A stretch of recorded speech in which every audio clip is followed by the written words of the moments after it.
This is the freestyle way. All right, so Vicki, welcome to the podcast. Finally, I've been telling you this for probably a year now. How are you? Good. Thanks for having me. Of course. You and I talk every week, and we've been meeting for training and doing other things. But it's been fascinating to just see your evolution. And actually, today I was looking at your schedule, and I'm just going to share this because I think people listening need to know. And I was like, okay, so you were just in Seattle, now you're going to Rio, then you're going to Toronto, then you're going to Austin, Texas, then you're going to Montpellier, France, then Santiago, Chile, then Montreal, Canada, then potentially Austria, and then Madrid, Spain. And that is only the next 7.5 weeks. Yeah, it's all one right after another. That's insane. How are you? I'm curious. We talk about this, but I'm curious to hear a little bit more of your thinking. How are you managing this crazy calendar? 1 week at a time. This week is my last prep week, so I'm basically trying to take it easy and pack and get it in my mind that I will be traveling for basically 2 months without stopping. So I just want to be ready to do that. not overthink it, basically. Yeah. I mean, you're a very well thought out person, and you're very deliberate about how you do things. But what I've learned over the last year is that it's very hard to be deliberate in this process of trying to qualify for the Olympics, because everything is just coming at you without a lot of time and anticipation. How are you managing that? Like, how are you holding up mentally, and what are you doing to stay focused? Mentally, I take a lot of time for myself. Like when I wake up, I'll basically take my dog out, and then I'll meditate for like a good 30 to an hour, and then do like a whole morning stretching routine, and that is basically like a continuation of the meditation. And then even though I have to like do work for this, like do social media and then respond to emails and things, I'm getting better at not trying to think that I have to do more. So I'm getting better at being like, okay, I can rest, I can take time for myself and not do anything, even though I feel like I have to do more, Like there's so much to do and there's like not that much time to do it. But just being able to slow down and take the time, because I know I won't have that much time in the next 2 months. I mean, basically, one thing that we talked about in December was to enjoy the winter break, because starting January of 2023, you were going to have 18 months of nonstop traveling. And my sense is that you've remained fairly calm and level-headed throughout this process. And I'm just curious, how are you fitting in everything, and how do you prioritize how you fit things in? So, for example, of course, you have to practice, you have to be doing your training, but you also have to have some kind of life. How do you fit in friends, family, Okie time, your dog time? How do you do it? How do you prioritize that? Is that just because you really schedule things ahead of time, or is it something that you feel out? My schedule is mostly based around Okie, actually. So, but it helps because my time with Okie is like either going to the beach or going hiking, and that also helps me do self-care for myself. And then most of my friends I'm breaking with, so when I train, I see them and I catch up. And the friends that I are breaking, I tell them, I'll see you in July. Right. Makes sense. Yeah. Because there's not enough hours in the day to be able to do all those things. Well, it's cool that you have friends that you can relate to in breaking, and it seems like you and your crew are tight. Has that always been the case? This is my newer crew, so right now I train mostly with Elephant Graveyard, which started last year. I'm actually in 3 other crews, but because many of the people in those crews don't really break anymore, or breaking's not a priority, so now I found people who do have breaking do think of breaking as a priority. So yeah, mm, several of us are still getting to know each other, but my best friend is also in this crew, so we've known each other for like more than 10 years. So definitely a good support team for myself. Yeah, I feel that. Tell me, so something that is hard for people outside of breaking to understand is, what's the difference between a crew and a team? So in sports you have teams, but in breaking you have crews. Is a crew a team, or is there something different there? It feels like there's something different, but I can't explain it as well as maybe you can. I guess we never really talked about being a team until the Olympics started, until like breaking started being looked at as a sport. Like, we were always in crews.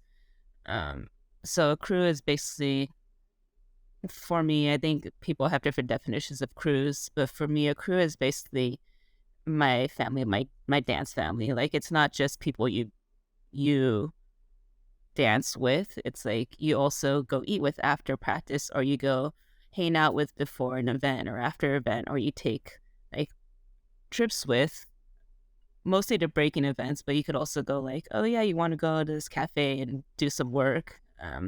They're just friends that you basically share your life with. And because breaking is right now almost my entire life, that's who I'm sharing it with. Yeah, that makes sense to me. Because a lot of times what happens in sport is that you have a team, and maybe in that team you make some friends and then you see them outside. But it seems like with a crew, it's people that you maybe first start to practice around, and then you maybe start hanging out with them outside of practice, and then you prove yourself, and then you become part of a crew, unless you are one of the founders. Oh, were you one of the founders of Elephant Graveyard?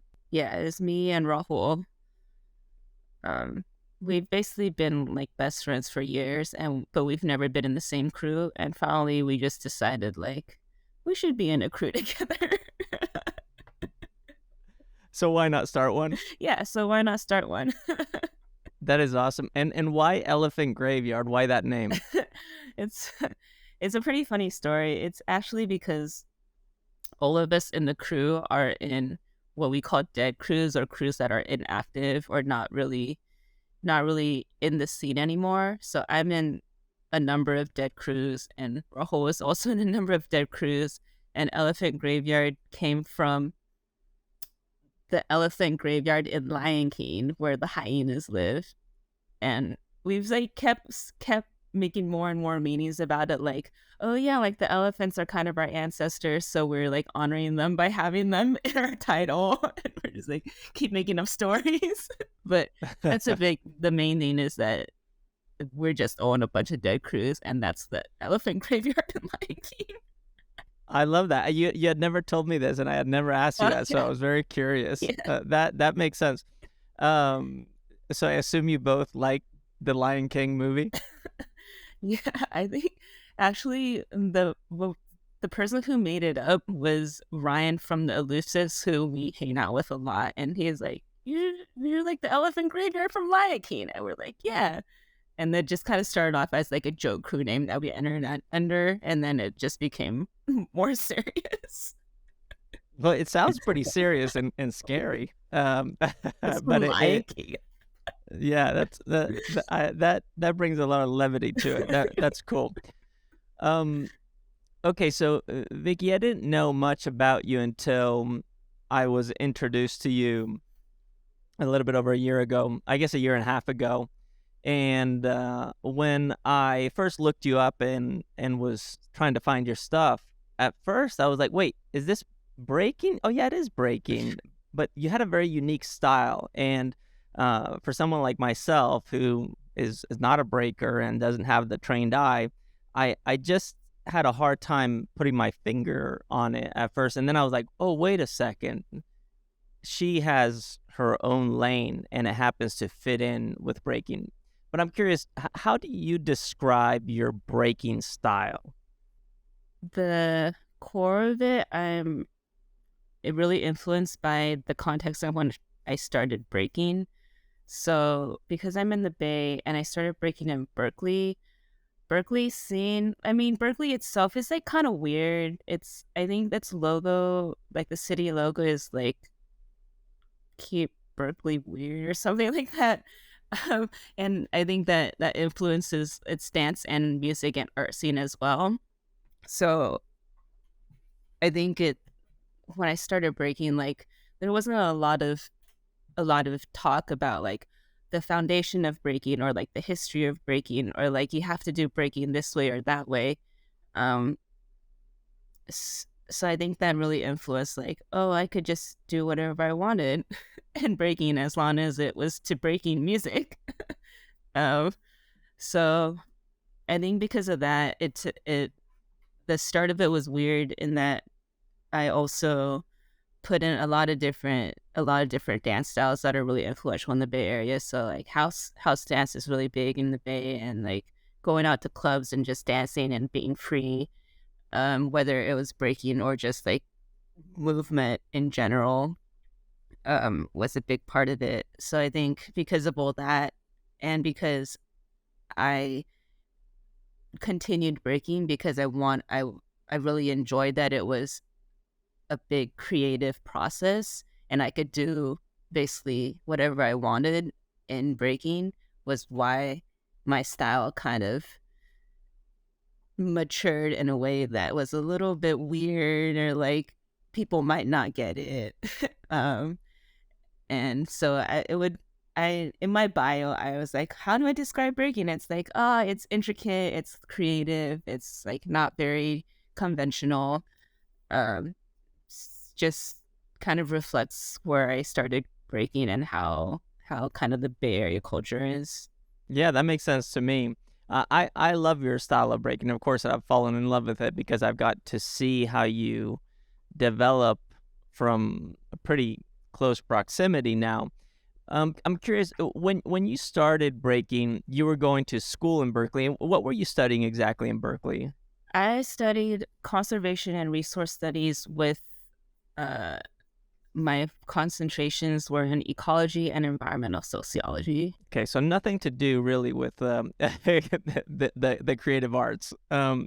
So how how does uh, that environmental lane and the creative arts and breaking mesh together for you? And why are you now, instead of pursuing a career in environmental science to some degree, so devoted to breaking? I think for the past 10 years, they didn't really mesh together. Like, it was always really difficult for me to have a career in restoration ecology and also dance. Like, for example, I also really wanted to study marine ecology, but you couldn't really do field work in the marine environment and also dance on a boat for like weeks at a time. So that's why, in a way, I kind of not settled, but I kind of fell into plants and restoration ecology because I could work and then I could also go to practice. So it's been hard trying to see how they kind of move together in a way. Um, and I think, yeah, in 2021, I finally was like, I'm just going to try dancing as my career. Like, I chose restoration ecology over dance already for 10 years. Like, I'm going to try dancing, see how I can put it together. Because nature, in a way, already influences the way I dance. Some of the concepts influences the way that I create patterns. for example, like the waves crashing on the shore, there's an ebb and flow to the way that water comes and recedes. Like that's the way some of my patterns are in breaking. It comes, hits strong, and then recedes a little bit, and then you go on to the next thing. So in a way, I'm still trying to find a way in which they can mesh together seamlessly, but it's a process. Mm-hmm. Yeah, I've noticed that, and I guess the intricacy of the way that you move, it almost looks like sometimes a root system in a way, and I can kind of see that there's a lot of like spirals that occur. It's just fascinating, and now that you say the wave thing, that makes sense because it's almost like the cadence that you have when you break feels like that. It ebbs and flows, and it's fascinating. And curious, when did you realize that you were good enough to say, okay, good enough to say, okay, I'm gonna go into this world of breaking and the arts that I don't know, doesn't have necessarily a ton of professional and career paths laid out that will guarantee a successful future. But how did you know that, okay, I'm good enough to try this thing, and I'm going to go for it? When was that, and what was it that allowed you to make that decision? I feel like I was pretty terrible for like good like 5-10 years. No, I think it was like maybe a couple years ago, or like 5 years ago. I felt like I was always like not bad at it. Like I was always like doing okay, but I think I started getting good in the sense of a competition when I changed my mindset to being, all right, I'm going to try to do well in a competition. Because I always knew, like breaking for me was never to win anything. Like it was just a creative outlet, like I said. So to be good in that competition sense was when I finally thought, I'm going to try to win something, because I was spending a lot of money going to these events and just having fun with my friends, but not really, it wasn't really like an end goal. And when I changed my mindset to being, okay, I'm going to spend my money and not waste it and see if I'm going to win, basically. That was maybe in like probably 2020-ish during COVID, when I just went to this event called Break Free in Houston, thrown by Habakoro, and they were the only ones really doing events in the U.S. at that time. So they did a series of events, and I just went to all of them, most of them, and that was when I started to, I think, make my name in the national scene. Yeah, it's interesting because one of the things that you just said was that you became good the moment you chose to be good. And I think that's very powerful because a lot of people who listen to this, a lot of people who maybe see you from the outside and just kind of look at your ability to move may believe that, you just have this innate talent and you happen to be in the right place at the right time with the right influences, and then boom, all of a sudden you become this thing where you're the first woman who made it onto the USA team, which is the first USA team ever in breaking. You're on the path to go to the first ever Olympics. You have demonstrated that you're more than capable of competing on the national scene, but now you're also coming up on the international scene. And all this in just the span of 2 years, technically, where you made that choice in 2020 to today, is pretty remarkable that it came from just a decision of you saying that you just chose to be good. And then in addition to that, now let's just add on, let's just go back to the list here. Seattle, Rio, Toronto, Austin, Montpellier, France, Santiago, Chile, Montreal, Austria, and Madrid. That's 1, 2, 3, 4, 5, 6, 7, 8, 9. 9 events, 9 places that you're going to go to. And some of those places you're going to be in for a little bit. That costs money.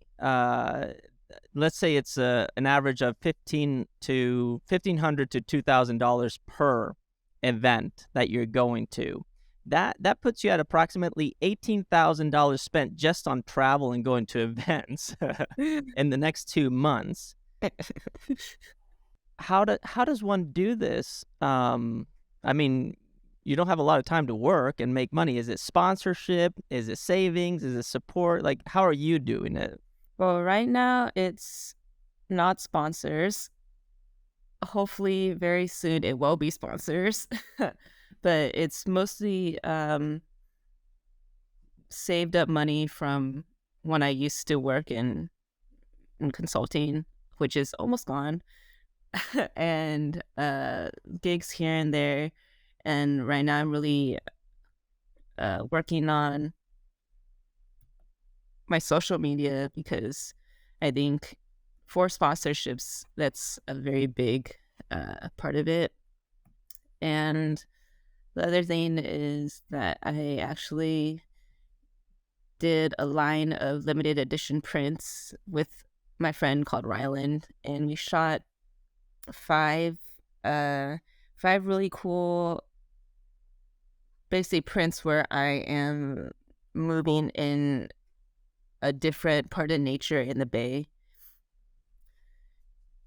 And those are on sale, and that's the way I'm funding for my trips. Yeah, it's insane what goes into making this happen, and I want to dive into this in a second. In fact, I'm just going to call this to action. If you go to Vicki's Instagram, there's a link in her bio. You click there, and you'll find out how to support. And if every single listener here put in, I don't know, between $10 and $100, you could potentially be funded all the way to the Olympics, which is pretty cool. So if anybody wants to support, go do that. And in regards to the prints, I would highly recommend that people check them out. They're a cool limited edition set of prints that you did in nature, which are super beautiful and really represent your style and the way that you see yourself as a mover and within breaking in alignment to nature and that which it means to be human on this planet. And I think it's very special. So I highly encourage people to go check that out. Now, that being said, when was the moment that you realized that there was no turning back? Where you, I decided I'm gonna try this Olympic When I thing. quit my job.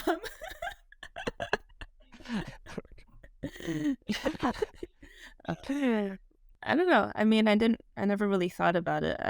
It was just always kind of, okay, I'm going to do this and see where it goes. And then I think in my mind, I was always like, if it doesn't work out, I could always go back to working in nature, because it's not like I hated working it. Like, I loved working in a restoration job, but I think it's because at that time I was like, well, I don't want to regret not trying to make dancing my career.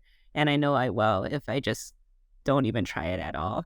So in my mind, I was like, yeah, there's always a fallback I could do because there's no time limit to working in parks, but there is kind of a physical time limit to working in dance. That's true.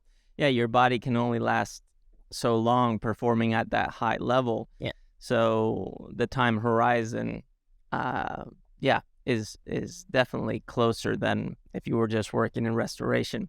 What was the response of your family and closest friends when you said, I'm quitting my job and I'm going to do this thing called breaking applied to trying to make it to the Olympics?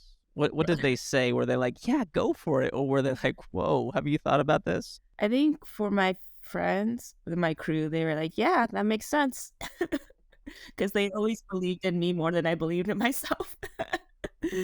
My parents were supportive. I think when I quit my job, like a couple months in, they were like, isn't it really difficult to, like go back to getting a different job once you've had a break for a while? And I had to explain that, oh no, breaking's my job now, even though I'm not making any money yet. but they're supportive. They're always really supportive. They just want me to be happy. But of course, like making it onto Team USA and really be in it is a is like a big thing for people outside of the breaking world. Yeah, what was that? What was that experience like to finally go to the Olympic training facility and to be surrounded by um, a team of people that really care about seeing you succeed? What was that experience like? What have you taken away from it so far? It was exciting because I think in breaking in the US, there isn't a lot of organizational support for us. So to be able to go to a training center and like, there's support for like physical health, there's sports medicine, there's dietitians, there's a training gym, there's trainers, and just people that are there to help support athletes.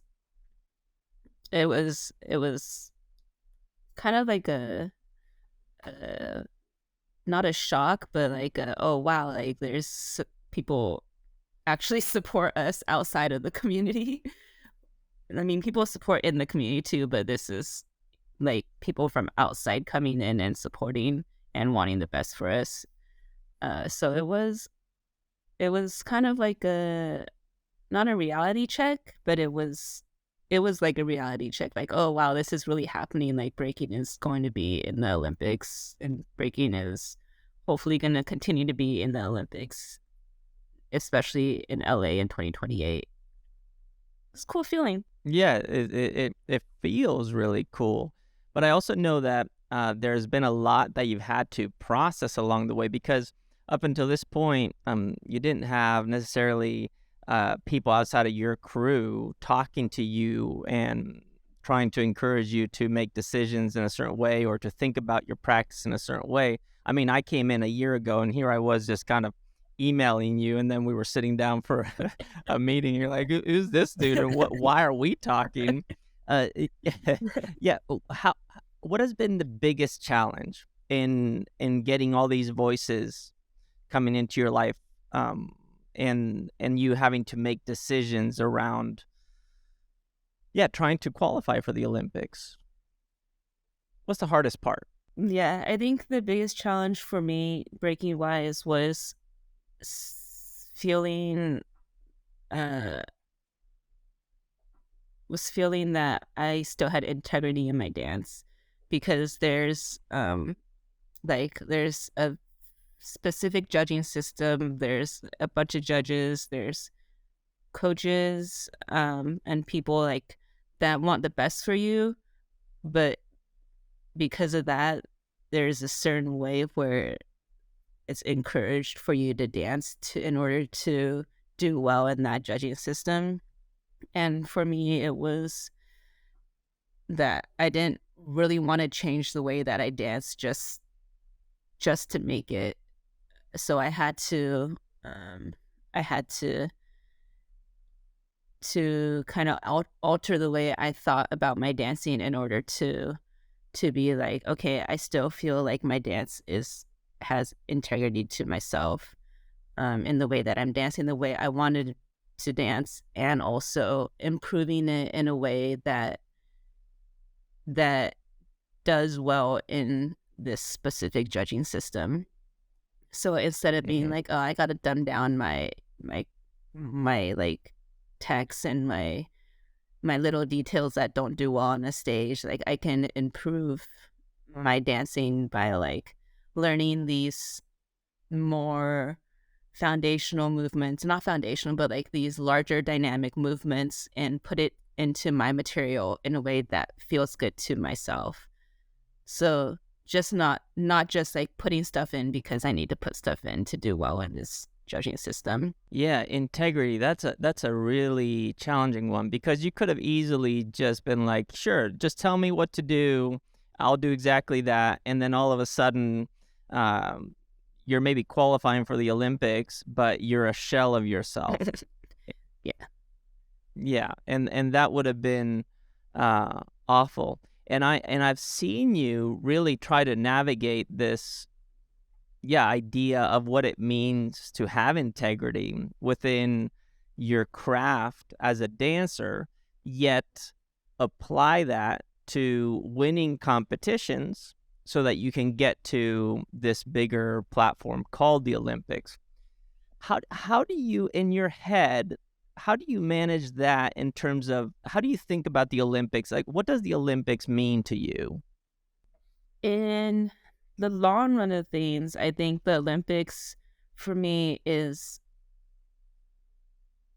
a way in which I can leverage it in a way where I can start supporting myself through dance, and in the end goal of being able to use that support as a way to support my community in opening a space that I feel like we really need in the Bay, just for dancers to like just hang out, not like a dance studio, but like a place where everyone can just get together.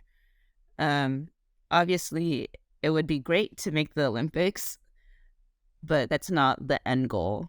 It's in my mind, it's not the end goal. And just so people get an idea, you have spent many hours, many days practicing basically outside of a community center. Yeah. Like on the street. You literally train on the street. Yeah, so I am lucky enough where I get 1 day a week in a studio in SF, but outside of that, I'm training outside libraries. Actually, 2 different libraries, because apparently libraries have really nice floors outside. I mean, that is so fucking insane when you think about it, that you, a top tier athlete and craftswoman, have to go to a library and be outside of the library training on that floor because that's the only space that you have access to. It would be nice to have access to more spaces. Yeah, you would think that breaking, having been around for 50 years or whatever now, and having demonstrated such competence, that it would be at a level where, yeah, access to a dance space for a top-tier athlete and dancer would be readily available in a place like the Bay Area, in San Jose, where, I mean, yeah, this is supposed to be a first world country or whatever you want to call it with resources, but here you are dancing on the streets, and that is how you're training for the Olympics as part of Team USA. How, like, my brain can't compute. I think the arts has always been underfunded in the US. We just don't have that much support in general, and especially in the Bay, because it's so expensive to have anything here. Like the studio that I went to, Movement, which is run by my crewmate, it had to close down because they couldn't survive COVID. And I think, yeah, it sucks, but that's why I think it's really important for me to succeed financially and to be able to sustain myself so that I can have a space in the Bay, so I can start a space in the Bay and help out, because there just isn't that much for us, and if it doesn't include other dance styles. And I think that's one of the ways that breaking being in the Olympics is important for our community, is even though there is some pushback because it is a cultural dance, and there's a fear that we aren't able to control the narrative and the culture of it will be washed down. I think it's important in the way that it brings in finances and it brings in support from outside, and we can have spaces just for us, and we don't have to include like contemporary and ballet and other things like that. It can be a breaking first, breaking specific facility space that encourages the art of breaking to flourish, and you to be able to create that space in a way that also aligns with what you believe in and your values.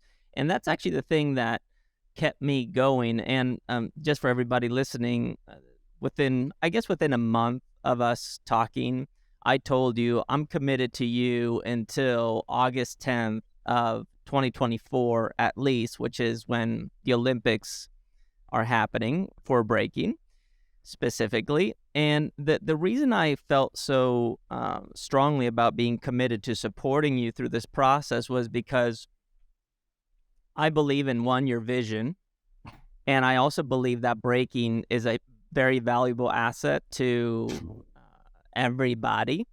And it requires people like yourself to take massive risks like you're doing, and people who have integrity within taking that risk to develop a business that is transferable to the greater community. And as much as you are an artist and an athlete, you're also now a business owner. You are a solopreneur, we've said. You're a business of one, but the vision is clear, is that business of one is there to provide a foundation, a new foundation for what breaking can become. And I just want to say that I admire that tremendously, and I'll do everything in my power to support that. And I hope people listening can understand to some degree, like, the value of your commitment to this craft. And my hope is that when a larger group of people gets to see you, people outside of the breaking community get to see you, that they feel inspired to want to move towards practicing breaking in a way that maybe at first emulates you and your style, but then within it allows them to find themselves. That's one of the most important parts of breaking, I feel like, is that it gives you the freedom to explore who a person really is, or explore who you are and how you want to move and how you want to communicate and how you want to present yourself to the world. And it's that, and also being able to give back to the community that's helped you grow and helped you start. I think that's a really it is one of the foundations of breaking, is that, I know this, everyone says this, but Cohen said this too. It's like each one teach one, which everyone says it, so I hate saying it, but it's that like reciprocal relationship you have with the community. Like, you didn't get where you are just by yourself. Like, yeah, I worked hard to get here, and yes, there's been luck, but if there wasn't the people around me helping me, then there's no way I would be where I am now. And because of that, I want to help them help the community that's helped me grow. And it's that continuing reciprocal relationship. Yeah, and if we were to use an analogy, when you were talking about your work in restoration, Yeah. this sounds like part of your work is to restore a new balance in the ecosystem of breaking. Yeah, or rehabilitate. I like to use the word rehabilitate. Because nature's never been just like nature. Like, nature and humans have grown alongside each other for years and years and years. And if people didn't have this reciprocal relationship with nature, where we helped them out and the plants helped us out, it would never be the way it is now. So just that Lion King reference again, the circle of life. Come on, it all comes together. Exactly, and I'm 100% there with you, and I think to be aware of that relationship, that reciprocal relationship, is key, because I know that in breaking there's a lot of, and like everywhere, but there's a lot of I wouldn't say just like high expression of egos. I think we all have an ego, but a need for control, and it comes from many different places, but sometimes it comes from a place of not knowing, and then having been taken advantage of to some degree. when there was opportunities in the 80s and then kind of like leading into the 90s. Yeah, it was almost like breaking was becoming very commercialized, but that actually watered down the culture, watered down the foundation, and then it felt like it disappeared from the public eye for a while, and now it's kind of having this like resurgence, but it's coming in now from a place of, like you said earlier, integrity. And I guess something that I hadn't thought about was that it needs rehabilitating. It's being rehabilitated. And you seem to be playing a very powerful role in that.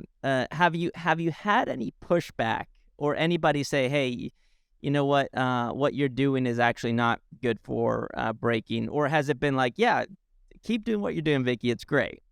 No one's ever said that directly to me. I've heard like chattering about even if people don't want breaking to be in the Olympics, they're still supporting their friends that are trying to go for it because, of course, like everyone wants their friends to succeed, even if they don't agree with how this is going or how that is going. So that seems to be the general consensus. But that's just the things I'm hearing. But all my friends are like, "Yeah, you should do it. See where it goes." Do you feel any pressure representing the United States in the Olympics as a person who is now not only representing the U.S. but also the birth country of breaking? Yeah, because I think it's partly because breaking on large stages seems to be a lot further more on its way or further on its way in other countries. Like they seem to always be throwing larger events, and in the US it's not really like excuse me, it's not really like the thing. I think the events in the US are definitely like a lot more underground, and they emphasize different parts of breaking that are than in Europe or in Asia. So it's interesting to see what it's like. And there's definitely some pressure there because breaking is from the US, and I think I've heard, that people outside of the country are always like, "Yeah, I'd be someone from the US," but I don't know. Like, I don't, it's there, but I don't really let it bother me because that's not what I don't want to waste my energy focusing on that, you know? I love it. Yeah, and it's cool. I mean, it's the best part of it is just traveling and meeting other people who also break outside the US. Yeah, you definitely are somebody who is in it to soak up experiences, and I'm glad you're able to just see it from that place of that's kind of out of my control in many ways. So yeah, why should I even waste time I'm thinking really about good it? at doing that. I know you are. I sometimes I feel like I'm on your back, just kind of like, "Hey, Vicki, are you paying attention to this?" And you're like, "I am. It's just at my time, Carl, not now." Yeah, I feel like you and I have had a fun relationship where I was kind of joking when you were in Tokyo, and I was sending you a million messages and you received 0 of them. I was like, thank goodness you and I speak and communicate telepathically, because otherwise this would be a disaster. Yeah. Yeah. But now we know. Now we know. Yeah, you definitely you move at your own pace, and you do it with just a sense of, I think, freedom, which is really, really powerful. Yeah. And I admire that. It hasn't It's always cool. been like that. Because growing up, like, I was always really shy. I still am kind of super quiet. But I think it was kind of a defense mechanism, like not paying attention to what people said, because I was like bullied in high school, and it was hard for me in a way because I was shy. I was Asian. I was a loner because I was shy. So it was like obviously my fault. I didn't reach out to people and have have a lot of friends, and I was also try to come with terms with being queer, which I didn't even know was a thing because I was sheltered until like in the high school, like started college when I went to Berkeley, and it was a whole big thing.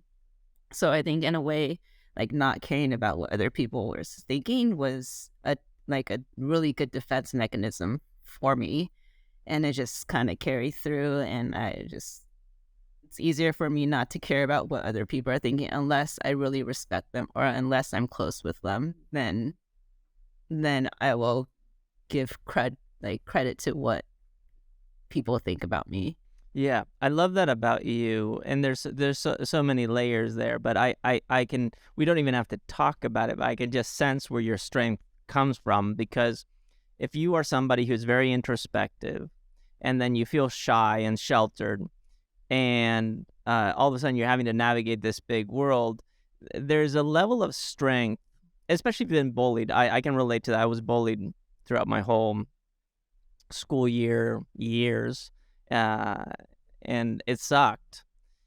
But it was gymnastics that helped me get through it. And I just know that for me, it took a level of strength that I could only tap into through my training, and then the support of, for example, my younger brother. He's 2 years younger than me, but without him, I would have never had the courage to kind of step out and be like, no, the way I am, that's cool, and I want to be like this. So I just admire that about you.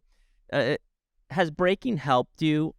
I mean, this is Oh, for sure. Like, pun intended, I guess, to break through. oh God, that's terrible. Yeah. Yeah, for sure. I mean, I'm allowed. I get to be like your dorky friend. yeah. I mean, breaking is what changed my life. Being able to communicate through movement, not having to speak, and then finding a way to transfer my confidence in breaking to my confidence in speaking. So without breaking, I don't know who I'd be. I'm sure I would have found another hobby or another passion that would have helped in a similar way, but this is the way it is now. So, well, it's beautiful the way it is, and you communicate beautifully through movement.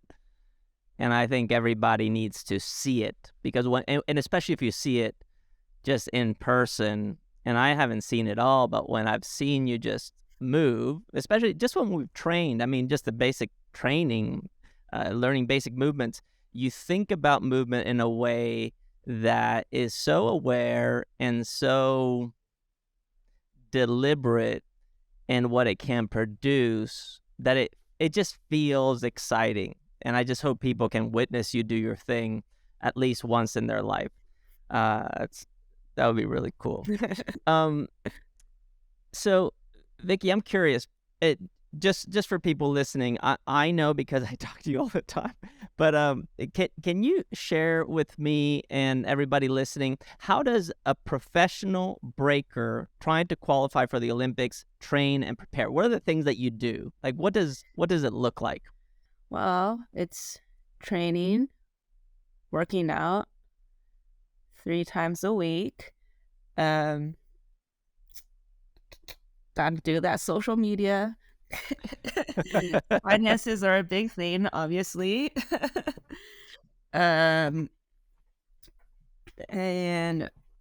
actual training, so breaking practice 2 to 3 hours a day, 5 days a week. And then the most important of all, recovery, which is around an hour to 2, and then after practice, and then usually if I have time, like a hot bath, a salt bath, Epsom salt bath. And then the thing I'm not doing enough, which is sleep, and I need to sleep more. But I think that's important, and also meditating is really important for me so I don't go nuts. Yeah, so you have let's start from the back. You have meditation, which is you finding baseline in terms of your emotional and mental. You have your basic mobility movement practice that you do, kind of stretching in the mornings.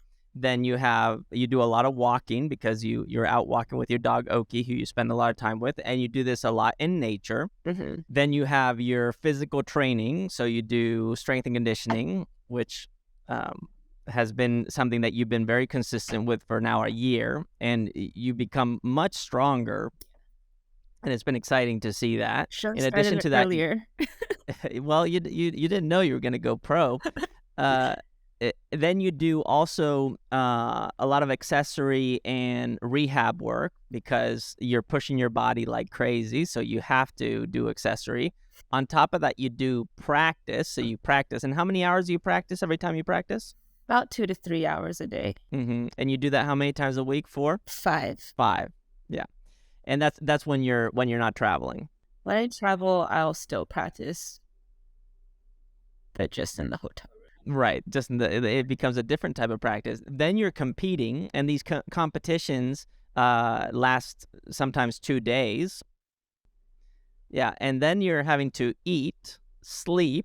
I mean, yeah, pro athlete. There's not much more time to do anything other than break. So it's like you don't get any breaks throughout the day. It's like one continuous thing. Yeah. I think it's important for people to understand this, that you don't just arrive at breaking at the level that you're breaking, that everything that you are and do has to be dialed. You have to sacrifice some things. Unfortunately, like this year, I wanted to enter more with my crew, but because there's so many qualifiers for the Olympics, I have to turn down a lot of the events. Vicki, what do you want people outside of breaking to know about breaking? And if you can't speak for breaking as a whole, what do you want people to know about your breaking? The way I think about breaking, I want people to know that it's amazing in its unlimited potential of creative freedom. There's a lot of power in that. Well, I can't wait for people to get to know you more. I can't wait for people to watch you compete, and I can't wait to see what comes from it. And I believe that this vision of having a space here locally in the Bay Area that is founded and started by you, and that can bring to life other careers and other breakers within the scene, and get them to where they want to go, is really, really powerful. So congrats on starting this journey and paving the way. It's pretty epic. Yeah, super cool. Any final words? Not really. Thanks, Carl, for being along on the ride with me. Yeah, it's my pleasure. Wait. So, okay. 1 second, I have to get Oki in. He's knocking on the door. Get Oki in, and then I'm gonna just let people know what's happening here. So to support Vicki, go to her Instagram. I'm gonna leave the link in the description and the show notes, and there you'll find a link to her website. Get some of her prints. You have Venmo, PayPal, Cash App. That's not a Cash App. Yeah. Send Vicki some money. Send her money. It's going to be helpful. And what you're really investing in is not only one person's dream, but what you're investing is an entire community, an entire movement that only time will tell, but I can see it influencing so many. The same way gymnastics has influenced me and millions around the world, I see breaking doing the same. And once breaking just hits that inflection point where it becomes a little bit more, I want to say well-known outside of the breaking community, people will start seeing the value beyond what's understood at the surface of what the craft really is. So, yeah, that's why I encourage everybody to go support Vicki. Vicki, I appreciate you. Keep kicking ass. Let's keep working hard. And we'll continue the conversation. Yes. Yeah. This Thank you. is the freestyle way.